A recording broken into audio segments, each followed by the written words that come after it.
Our next session, ladies and gentlemen, is entitled Protecting Your Internet Business Globally.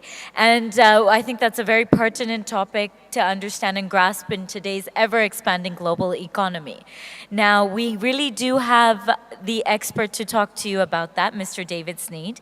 And before I invite him up on stage, I'd like to just share a bit of his background. Mr. Sneed is an attorney in private practice, so an attorney who has a private practice in Washington, D.C., and whose practice focuses on entities active in the internet infrastructure. And that sort of led him to co-found the Internet Infrastructure Coalition, which is a body that believes that the continued growth of the internet is vital and is vital for growing an environment of innovation in America and I believe across the world. So I'll let David really take you through how to protect your internet business globally. And with that, ladies and gentlemen, please put your hands together to welcome Mr. David Sneed. So thank you all for coming. I appreciate everyone coming back from lunch. I know it's hard to tear yourself away from a good meal. So I'm David Sneed, and I'm an attorney, and I have been practicing in this area since 1995. I'm actually really excited to be here to talk today about a topic that I'm passionate about. It was interesting this morning to see a picture of Silicon Valley and a discussion about what makes Silicon Valley successful. Really, my belief is that Silicon Valley exists all across the world, and every business, no matter where it's located, has the potential to take advantage of internet technology and leapfrog over national boundaries in order to be a really successful global business. So I've been practicing in this area since 1995. I have clients all over the world, and my practice is really narrowly focused on representing people who are in the middle of internet transactions. So I represent web hosts, I represent registrars, registries, cloud providers, and data center providers, anyone who's in the middle of the internet in an internet transaction. And that drove me to help found a group of about 90 businesses that are worldwide, and we're dedicated to ensuring that policymakers, so governments, don't enact regulations that are going to make it more difficult for you to do business around the world. So after the Reseller Club event, I'm going from here to Indonesia to make sure that the International Telecommunications Union doesn't try and take over the internet. So today we're talking about how to protect your business globally, and to help me understand who I have in my audience, can you raise your hand if you are the owner of your business? All right, raise your hand if you have fewer than 5 employees. Okay, between 5 and 25 employees. All right, between 25 and 100 employees, and over 100 employees. All right, and how many people here are lawyers? All right, I only see 1 or 2 lawyers, which means I can pretty much say anything I want and nobody can really catch me. So we're talking, today I'm going to give you a lot of free legal advice, and because I'm a lawyer, any lawyer who's worth his salt always has to preface their remarks with a disclaimer. So because this is free legal advice, you get what you pay for. That's my only disclaimer. So here's what we're talking about. Today I'm going to talk about 4 broad issues.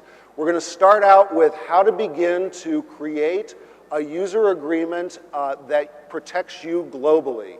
Because there's no one way to ensure that your entire brand is protected, I'm going to try and educate you about ways that you can begin to create a global user agreement. From there, we're going to talk about how to negotiate with international vendors. Most countries don't have enough technology within their boundaries to supply their entire internet infrastructure. So everyone at some point has to negotiate with an international vendor. And so there are some tips and tricks that I'm going to try and teach you about that will help you leverage your ability to work with international vendors. From there, I'm going to talk about corporate structure, and how you can structure your business and structure an international business to take advantage of laws and tax advice or tax regimes that might be really helpful to you doing business abroad.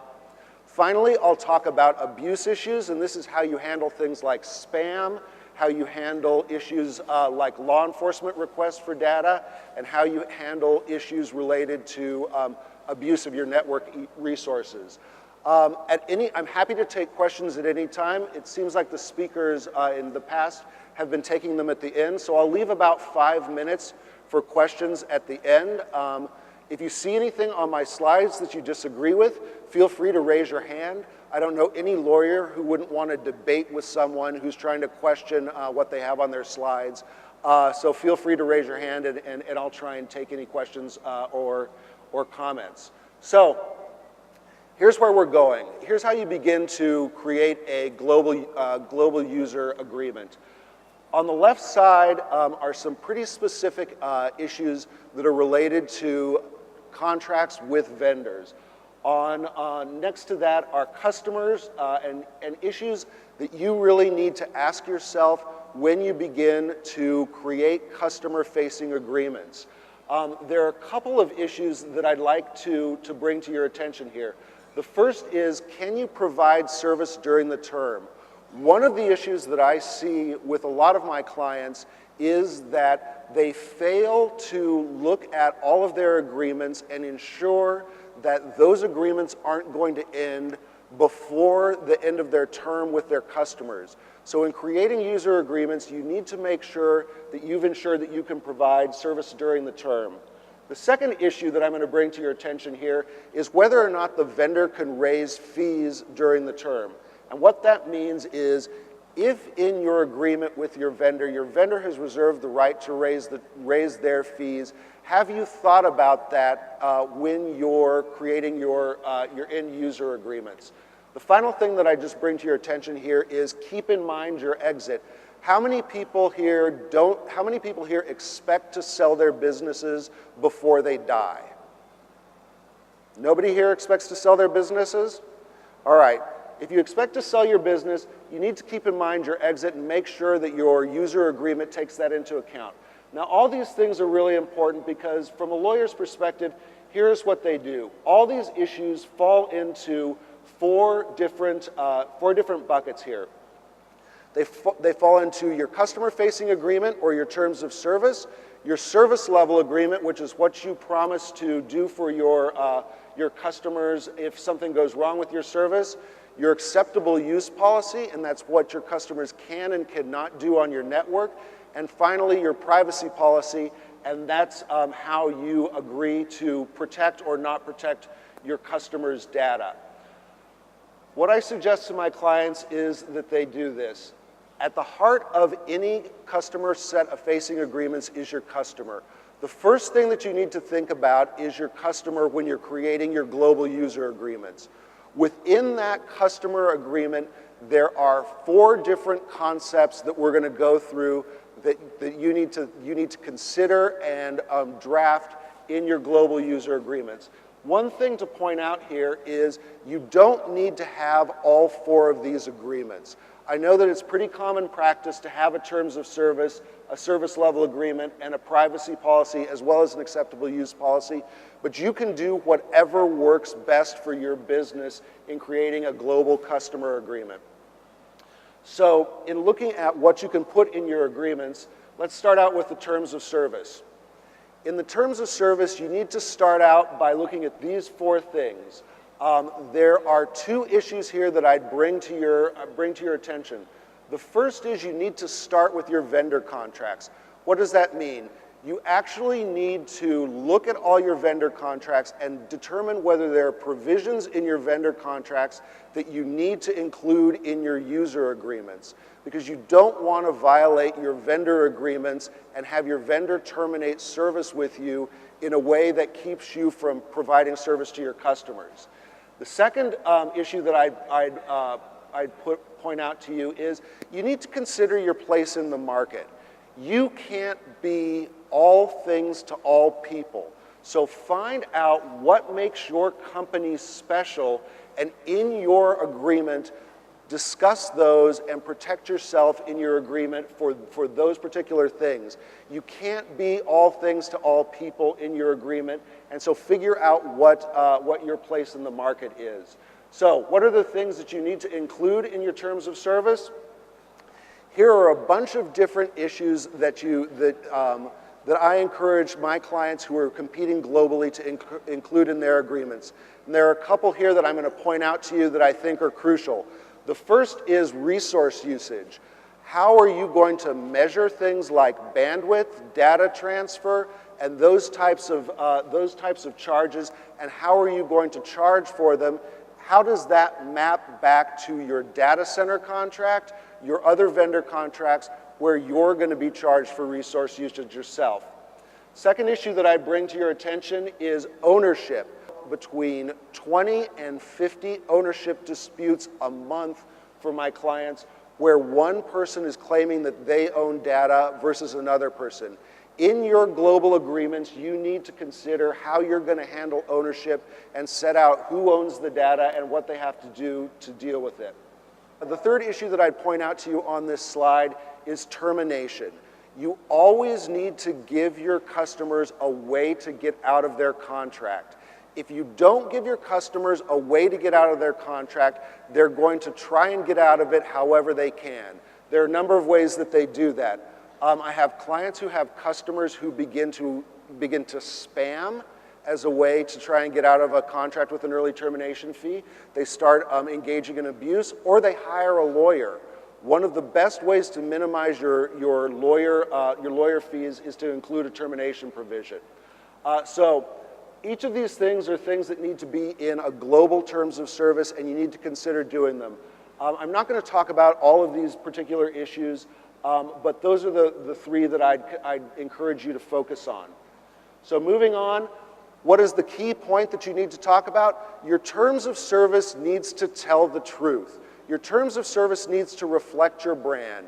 You actually need to, what I suggest to my clients is, it's not okay to hide behind 19 pages of legalese and limitations of liability.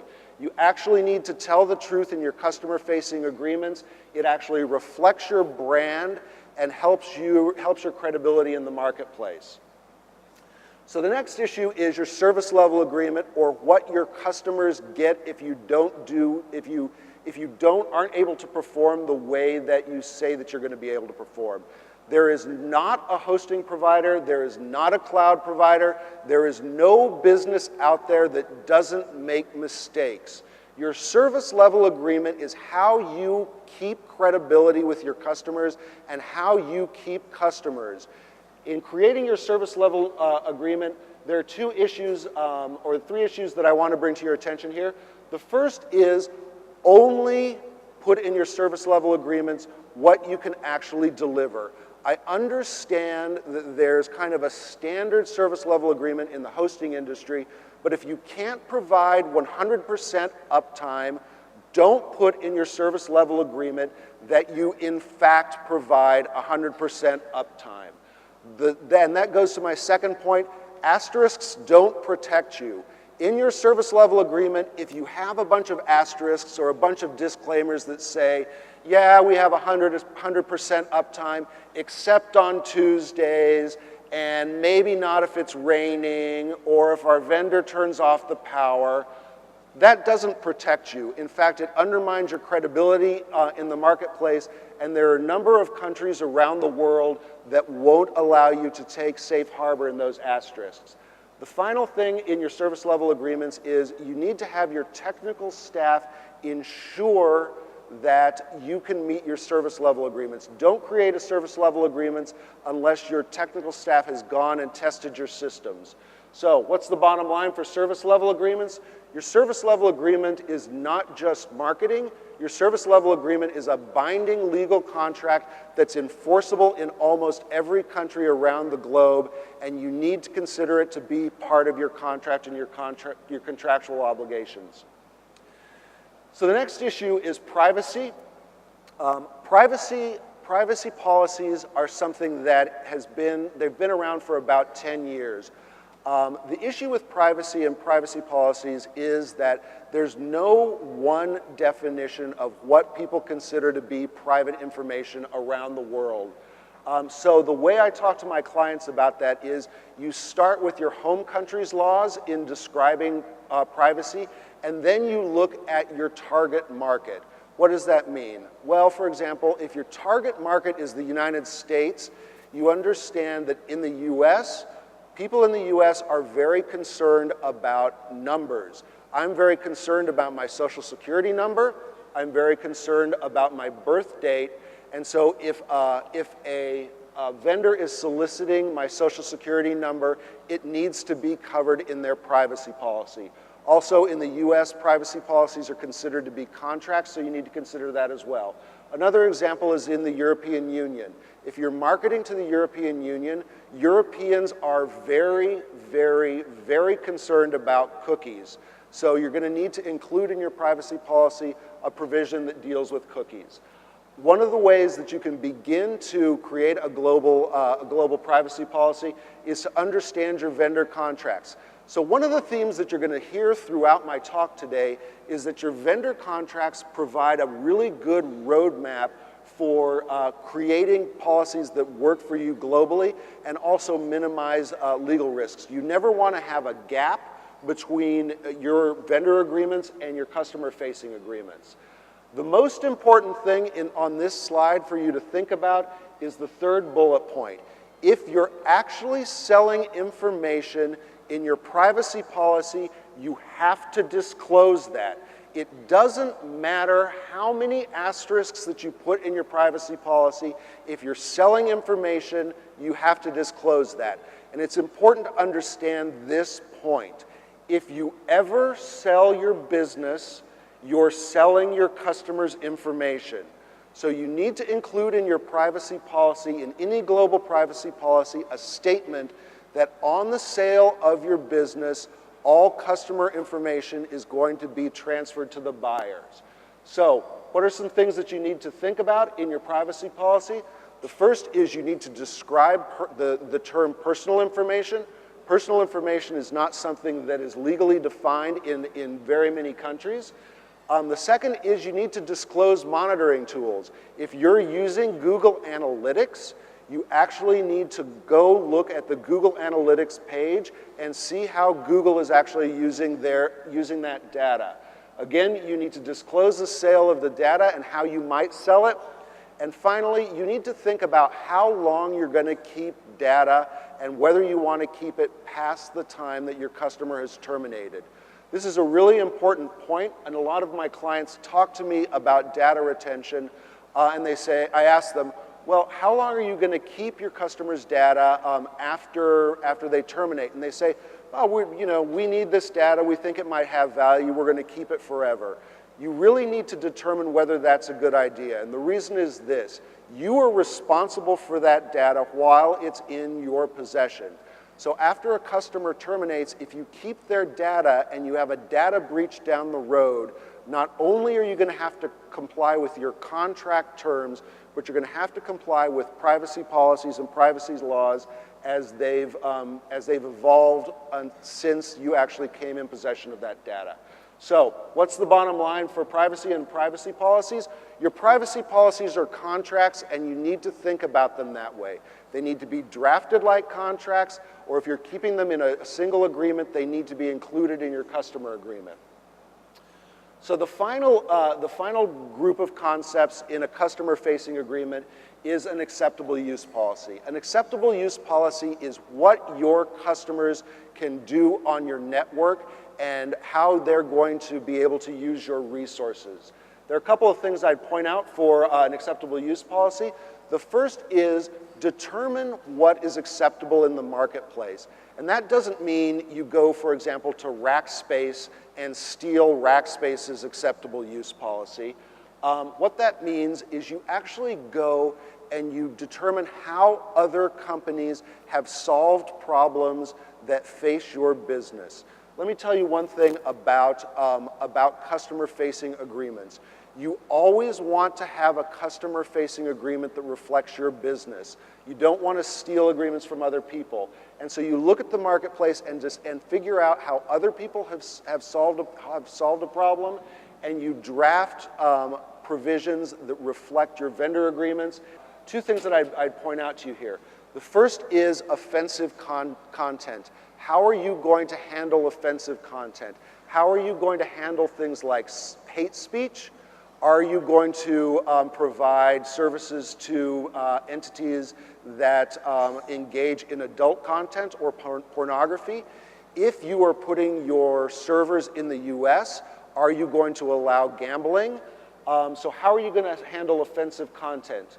The next issue that I'd point out to you on this slide is in your acceptable use policy, you need to provide a way to suspend users for failing to meet the provisions of your acceptable use policy, and you need to provide a notice address for people to contact you in order to contact you about how your users are behaving. So what's the bottom line for acceptable use policy? You need to harmonize your acceptable use policy with your vendors. And why is this? If you have a data center contract and the data center has a bunch of ways that you are not allowed to use their network, and you don't include that in your own acceptable use policy, you'll run into a situation where your customers are doing something that you haven't prohibited, and your data center contract actually prohibits that, and you end up having your data center contract terminated because of what your end users are doing. So this is another example of how you need to harmonize your acceptable use policy with your vendors. So let's begin to roll this all up. Here are the things that I want you to think about in terms of creating customer agreements. The most important issue in creating a customer agreement is this. Your customer agreement needs to reflect your business. And it is not expensive to have someone draft an agreement, and it is not too time-consuming to do it yourself. Let me tell you how most of my clients come to me. I'll see most of my clients, I'll meet them in the hall, I'll meet them in an exhibit hall or at a conference, and they'll say to me, hey, David, you know, we have this terms of service that we want you to look at. Would you mind checking it for us? And I'll say, sure, you know, go ahead and send it to me. And so they'll email it to me, and I'll look at it, and I'll say, wow, this is a great terms of service. I wrote this for another client, and they've just gone and they've stolen it from another one of my clients, and the only thing that they've done is change the name. The reason that that is bad is not for the obvious reason that it's copyright infringement, but the reason is that I've drafted that agreement to reflect my client's particular brand. There are issues that are going to be important to you, there are issues that are going to be important to your vendors that need to be in your documents that are unique to you. So spend some time creating a set of customer-facing documents that reflect your brand, and most importantly, that keep in the center of your agreement your customer. You always need to be most focused on your customer. So you need to harmonize your acceptable use policy with your vendors. You need to understand that both your service level agreement and your privacy policies are contracts, and most importantly, your terms of service need to tell the truth. Don't hide behind 97 pages of lawyerese and a document that says we're not responsible for anything. You need to tell the truth in your terms of service. It enhances your brand and it helps you compete globally. So that's customer-facing agreements. The next thing that we're going to talk about is how you negotiate with international vendors. In looking at international vendors, there's not one vendor or there's not one country where all the technology companies provide all the solutions for a vendor, for a business. So you're going to actually have to look outside your local market. So we're going to start out talking about things you need to think about in terms of negotiating with the internet or looking at contracts, and then I'm going to actually give you some clauses, some legalese to think about and translate it for you. So in looking at vendors, here's some questions that I suggest to my clients that they ask themselves at the start. The first thing is, what does the vendor require you to do? Is the vendor actually saying, all I'm doing is selling you this product and then I'm giving you 19 pages of things that you have to do? What's your vendor requiring you to do? And then you need to think about, how is your vendor helping you out? Are you tying yourself to a particular vendor for a significant amount of time, and what do you have to do over the course of that relationship? What are you giving up? Meaning, are you giving up more than just money? Are you giving up intellectual property? And finally, my biggest pet peeve are clients who negotiate on price only. If you negotiate on price only, particularly with international vendors, you're giving up a significant amount of leverage, and I'll show you why in the next couple slides. So here are the provisions in most international agreements that you need to pay attention to. So you need to look at what your vendor is doing, their service level agreement, how they're protecting you, and how are they standing behind your products or their products. You need to think about choice of law, and choice of law means under whose law that contract is going to be interpreted. You need to figure out whether the technology is actually scalable. And then you need to think about whether it's highly automated and if automation is actually what you need in a vendor product. And finally, and this is very important for hosting companies, how can other users affect your use of the technology? Particularly in the data center and bandwidth industries, you need to actually understand whether or not your data center provider or your bandwidth provider are oversubscribed, and it might degrade your own service. So, in looking at contract clauses, here's some of the issues that you need to think about. Of these, I would point out privacy and how your vendor is keeping information or your customer information private. And finally, whether your vendor has skin in the game, and I'll dwell on the issue of skin in the game in the next couple slides. So, the next 5 slides, I'm going to talk about particular contract terms that I think are important and really show how vendors need to stand behind their product. Let me ask you by a show of hands here, who here likes reading contracts? So I see 6 people who like reading contracts. That's kind of music to a lawyer's ears, people who like reading contracts. One of my clients describes reading contracts as stirring concrete with her eyelashes. That's how boring and how hard it is for her to read contracts, and this is why. So what we're going to do in the next 5 slides is I'm going to translate these legalese. In this document, really what the vendor is saying here is all you get is access to the services. In this paragraph, the vendor is not providing any marketing help. They're not providing a service level agreement.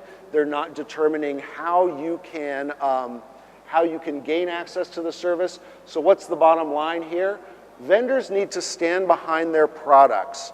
What does that mean? A vendor standing behind their products mean they do more than just give you the piece of software and tell you to install it yourself. They need to provide you with installation support.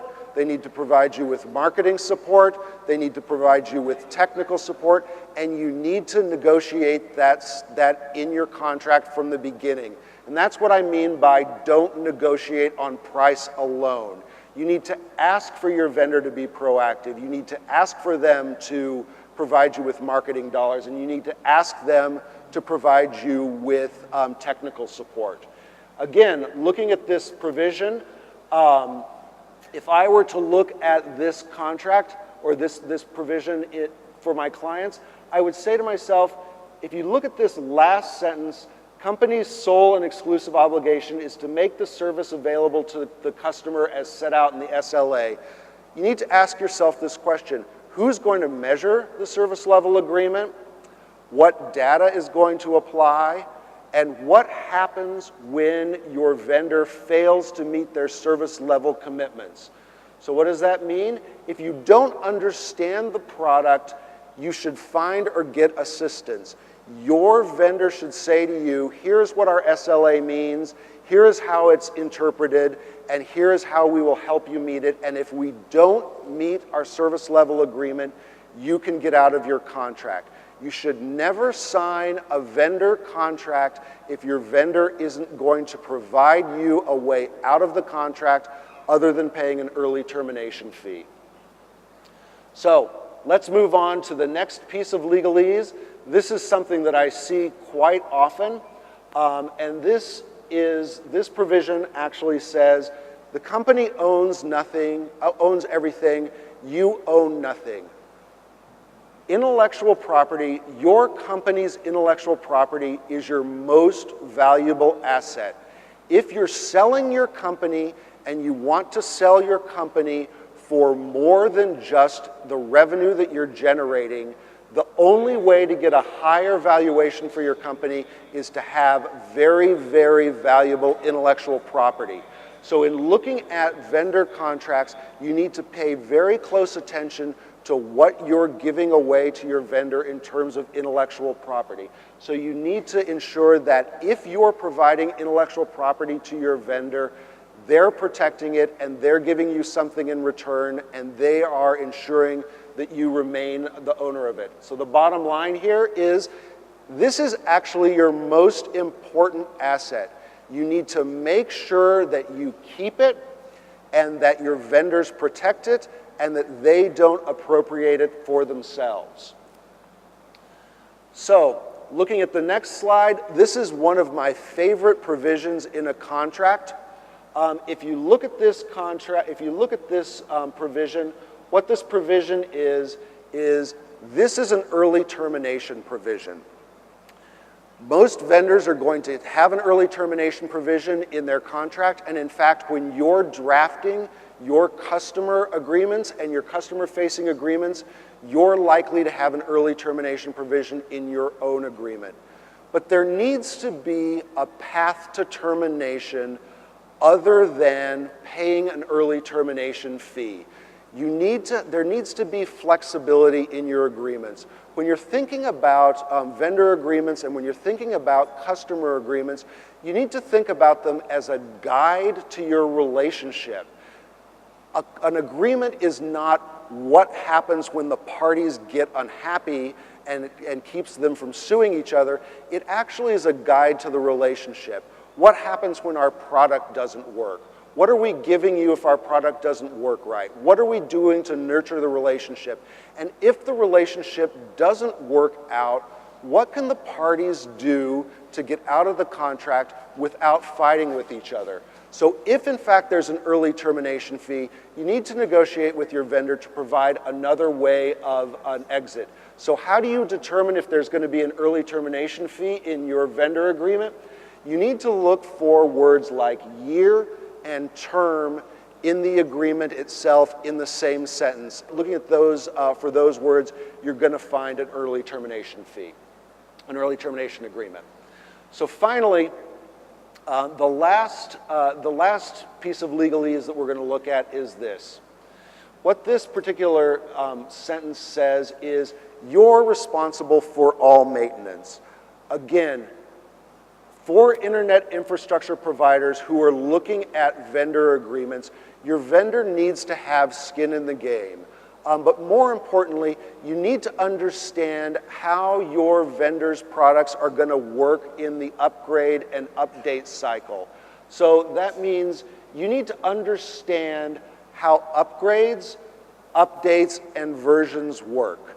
You need to understand if you're going to be paying for simple updates, if you're going to be paying for upgrades, and most importantly, and this is something I see in most US, European, and Australian vendor contracts, are you going to have to sign a new contract when your vendor has a version upgrade? If you have to sign a new contract every time your vendor issues a new version, that's really something to think about when you're negotiating with your vendors. So, rolling this all up, what are the things that you need to think about? Here are my key takeaways for negotiating international vendor agreements. But let me give you one really great negotiating tip, and this kind of goes to don't negotiate on price alone.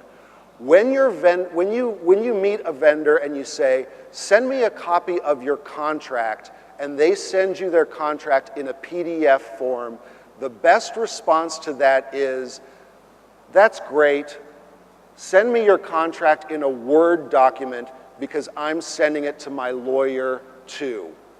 That's a great way to enhance your negotiating power and signal to your vendor, signal to international vendors that you're not just going to negotiate on price alone.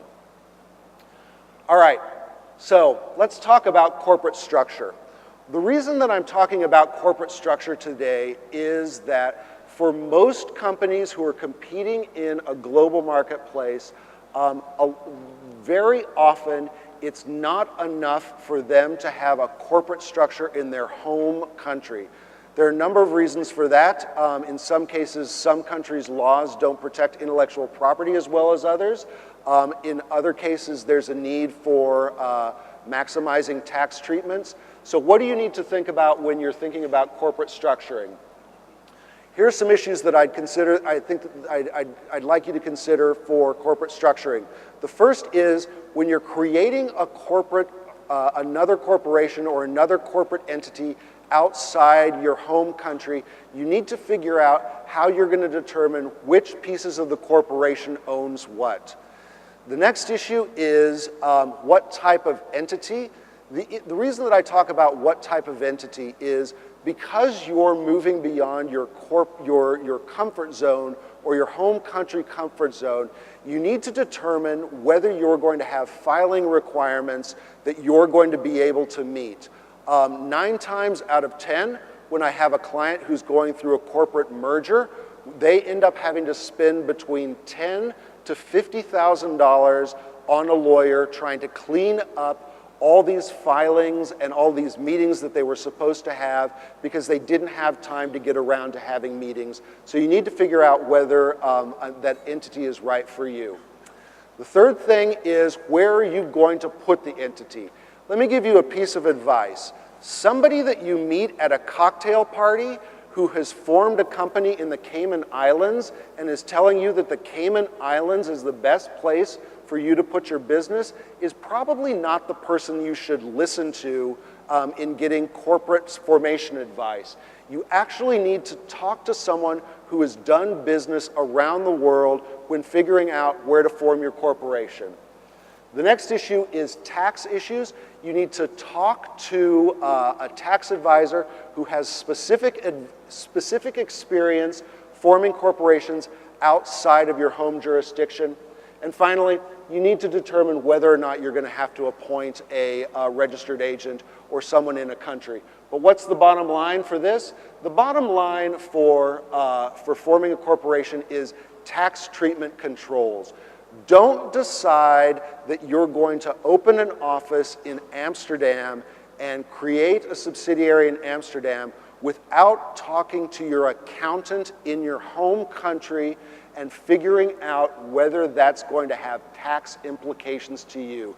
And don't listen to your friend at the cocktail party who says, it doesn't really matter, just put everything in Gibraltar. They don't have any taxes anyways. So what do you need to think about for taxes? For taxes, you need to think about these issues. For internet infrastructure providers, there are 2 issues that are really problematic from an international tax standpoint. Those are issues related to deferred revenue and reseller models. You need to figure out how your home country is going to address deferred revenue on an international basis. So the key issue in figuring out tax treatment is to find a tax advisor that works for you. So how do you find a good tax advisor? you need to ask around, and here are the questions that you need to ask. Your tax advisor needs to have done this before. Your tax advisor needs to not have problems with the fact that you're never going to see your customers. Your tax advisor needs to not have problems that you're going to use PayPal or you're going to take cash in your business. They actually have to have experience with the internet. The other issue that they need to have specific experience with is advising you on international corporate structuring. They need to have a network of people that they can talk to around the world who can help you with this issue. So that's tax treatment and corporate structuring. We're going to talk very, very briefly about how to deal with abuse issues. So the first issue that you need to think about in terms of abuse is spam. Why do I talk about spam? If you recall in my initial slides, one of the very important issues for me in creating a global user agreement is putting your customer at the heart of your agreements. Customers like to email. Customers like to market by email. So you need to figure out how you are going to let your customers use email. You need to figure out how your vendors are going to restrict that, how they're going to charge you for it, and whether or not they're going to terminate your contracts. You need to think about issues related to the RBLs, and you need to find a definition for spam. Really, one of the only definitions there is out there about spam is the US CAN-SPAM Act. So I suggest that you might want to look at the CAN-SPAM Act as a way to begin to figure out abuse issues. So the next issue that I want to talk to you about is governmental access to data. And this actually came up today earlier in talking about privacy and talking about subpoenas and warrants.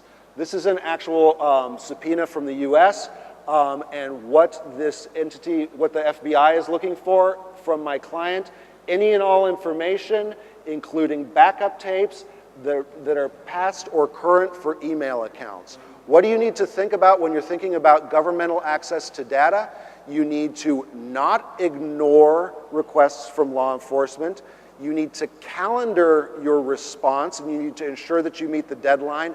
And you need to figure out how you're going to handle law enforcement requests for data before they actually come. So in looking at subpoenas and warrants, you need to prepare for them. For a lot of subpoenas and warrants, you need to amend your terms of service so that if you get something civil, your clients actually pay for it. And finally, you need to think about whether or not you're going to charge for storage, whether you're going to charge law enforcement for responding to these requests.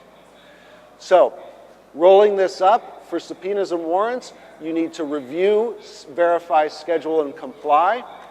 For spam, you need to draft a policy.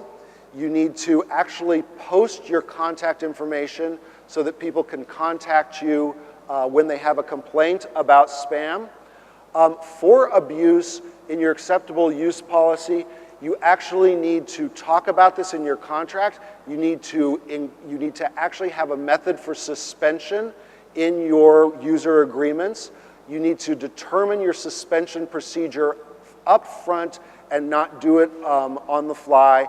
And you also need to not rely on your disclaimer of liability. So the next thing I'm going to talk about is very appropriate for a US attorney because apparently everyone seems to be very, very afraid of getting letters from lawyers from the US. And that's how to deal with someone who says to you, you know what, I don't like you. What's the number for your lawyer? How can I get in touch with your lawyer? Here's how you handle this. The first is, don't freak out. You're going to get these requests at some point in your career, so you need to figure out a way to deal with it. The way you deal with what's the number for your lawyers is you respond to the request based on your contract, so you figured out how you're going to handle this issue, and then you need to find someone with internet experience before you get the request. It's okay to look for a lawyer and not actually have any business for them from the start, so that when you get a request for the number for your lawyer, you can you can rely on them. Let me tell you, when you get someone who says, what's the number for your lawyer, and you have to figure out which lawyer to find, Google is not your friend. Typing in internet lawyer into Google is likely not going to lead to someone who's going to understand your business or your problem. So let's begin to roll this all up. Here's my takeaway advice, and here are the 5 points that I hope that you can put into immediate use in your business. The first is your contracts are negotiable. You get a PDF, you ask for a Word document. Second, you don't negotiate on price alone. I can't say that more frequently than I already have. You need to understand how your vendor agreements and how laws flow into your customer agreements so that you can keep your customer at the center of all your agreements.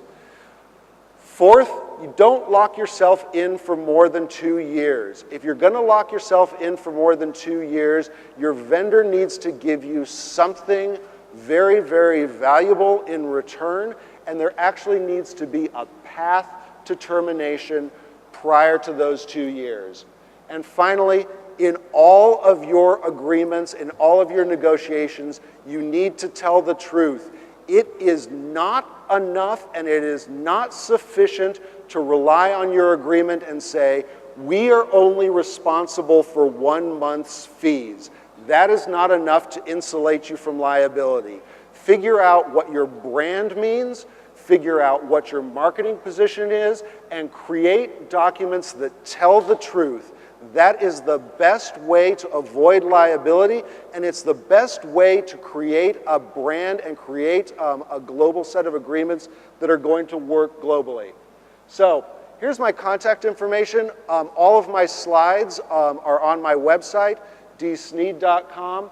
I tweet quite a bit about issues that are important to international businesses, and then I also blog for the Web Host Industry Review, and I talk a little bit more. But more importantly, thank you so much for your time. I really appreciate the opportunity to be here. I thank Reseller Club so much for the opportunity to talk to you.